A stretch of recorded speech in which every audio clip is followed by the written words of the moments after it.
미국 연방대법원이 현지 시간으로 오는 20일 심리온 사안에 대한 선고가 있을 수 있다고 예고하면서 도널드 트럼프 행정부의 상호관세 적법 여부에 대한 판결이 나올지 관심이 쏠립니다.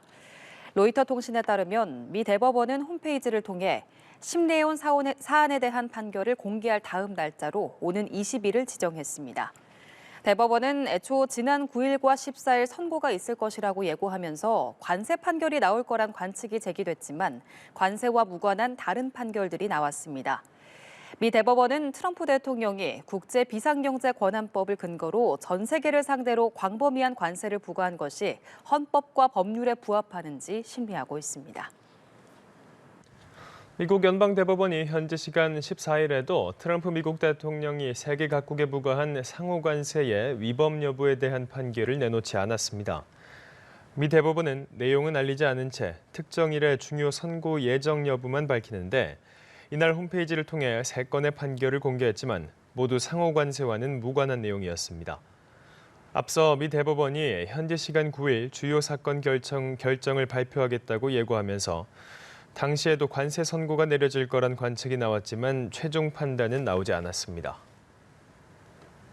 미국 트럼프 행정부가 부과한 관세를 두고 국내 기업과 전 세계 천여 곳 기업에서 반환 소송이 이어지고 있습니다. 이달 중에 미국 대법원의 관세 관련 판결이 나올 것으로 보이는 상황에서 이뤄지는 움직임입니다. 배진솔 기자의 보도입니다. 미국 대법원의 상호관세 적법 여부에 대한 판결을 앞두고 정부가 대책회의에 나섰습니다. 1, 2심에선 국제 비상경제 권한법을 근거해 부과한 관세가 위법하다고 판단했지만 부분 무효 또는 유효하다는 판단까지 나올 수 있다고 보고 긴장을 놓치지 않고 있습니다. 최종 판결 결과에 따라 이를 근거로 맺은 무역 합의는 물론 이미 부과한 관세 비용까지 통째로 흔들릴 가능성이 있습니다. 굉장히 변수가 많은 것 같습니다. 그래서 지금 우리가 예단해서 말씀드리기는 어렵고 다양한 시나리오가 나올 수 있기 때문에 그 부분에 있어서 우리가 좀 철저하게 대응을 하고자 하는 그런 취지입니다. 미 대법원의 판결 직후 정부는 우리 업계에 관련 영향을 알리고 통상 대응 전략을 구체화할 계획입니다. 전문가들은 미국 행정부가 다른 법적 근거를 활용해서라도 관세를 부과하겠다는 구상을 밝힌 만큼 또다시 통상 불확실성에 직면할 수 있다고 우려하고 있습니다. 위법하지 않다라고 결정이 나면은 현 상태가 계속 이어진다라고 볼 수 있겠고요. 만약에 위법하다고 판결이 될 경우에는 합의된 부분들을 다른 국내법을 원용해가지고 유지하는 쪽으로 갈 가능성이 커 보입니다.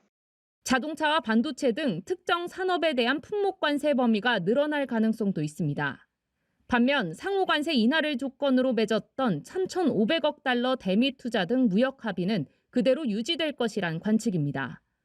투자는 별도로 생각해야 될 거예요. 조심스럽게 기대해 보기는. 그러니까 앞으로 세부 협상 가운데서 우리의 주도권을 조금 더 가질 수 있다면 그나마 다행스럽게 생각을 하고 전 세계 천여 곳 기업들이 관세 반환 소송을 잇따라 제기하며 관세 무효 목소리가 거세지고 있습니다. 연합뉴스TV 배진솔입니다. 지난해 미국의 이른바 관세 전쟁으로 세계가 떠들썩했는데요. 미국 연방대법원이 이르면 현지 시간 14일 관세 정책의 적법성을 최종 판단할 것으로 보입니다. 도널드 트럼프 대통령은 대법원을 향한 압박 수위를 높이고 있습니다. 이재용 기자입니다. 지난해 전 세계를 뒤흔든 트럼프 대통령의 관세 정책. 미국 국제무역법원과 항소법원은 대통령 권한 남용을 지적하며 세계 각국에 부과한 상호관세가 무효라고 판단했습니다. 이제 남은 건 대법원 판결입니다.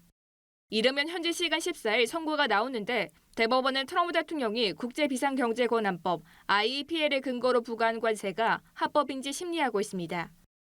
위법 가능성에 무게가 실리는 상황에 트럼프 행정부는 다른 대안이 많다고 주장했습니다.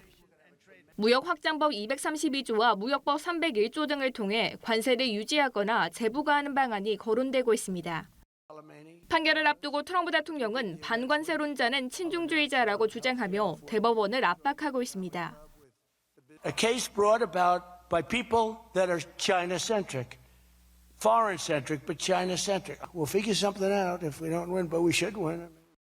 패소할 경우 수조 달러를 돌려줘야 한다며 미국이 망한다고 주장하기도 했습니다. 다만 실제 미국이 환급해야 할 관세는 1,500억 달러, 우리 돈으로 약 220조 원 안팎으로 트럼프 대통령이 거론한 금액보다 훨씬 적습니다. 이미 1,000곳이 넘는 기업들이 관세 반환 소송에 나선 상황. 트럼프 행정부 관세 정책의 운명을 결정할 대법원 판결에 전 세계의 관심이 쏠리고 있습니다. 연합뉴스TV 이지훈입니다. 현지 시간 14일 미국 연방대법원이 도널드 트럼프 대통령의 상호관세 정책의 적법성 여부에 대한 판결을 내놓을 가능성이 제기되는 가운데 트럼프 대통령은 유리한 판결을 재차 촉구했습니다. 트럼프 대통령은 현지 시간 12일 소셜미디어를 통해 다른 나라와 기업들이 미국의 관세를 피할 목적으로 미국의 공장과 장비에 투자하고 있다며 행정부가 소송에 진 뒤에도 이런 투자를 유지하려면 수조 달러를 돌려줘야 할 것이라고 주장했습니다. 이어 환급금을 파악하는 데만 몇 년이 걸릴 것이라며 대법원이 이 국가안보 노다지와 관련해 미국에 반하는 판결을 한다면 우리는 망했다고 덧붙였습니다.